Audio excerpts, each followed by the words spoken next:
All right, I'm going to take you through an exercise that you can do either at home or at a gym. A lot of times you use a cable for this, but today I'm going to show you how to do it with just bands. These are banded glute pull throughs. Okay, so I'm here, I have my cables, but if you don't have a cable stack to use, you can also use a band for this exercise.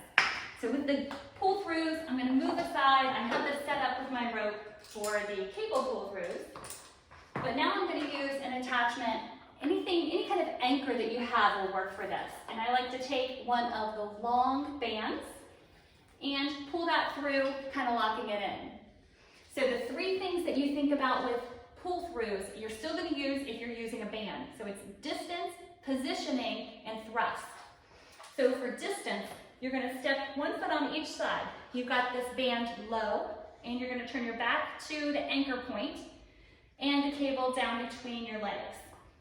From here, positioning, you have your core nice and tight, chest is lifted, back is straight, and you're squatting down, feet just shoulder width apart or a little wider, and toes turned out. For holding the band position, holding the band with your hands, I like to take palms wrapped, kind of turned in with it, down here. And so the third part is your thrust, and as you stand up, you're going to tuck your hips under, really activating your glutes and pulling down. So right now I feel like it's not quite strong enough, so I'm going to step a little further away, or you can reach back further and hold there.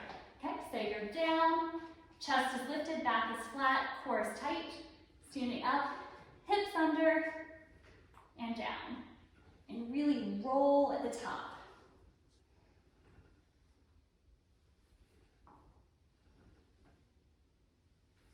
Okay, that is how you can do a banded pull through or a glute pull through at home.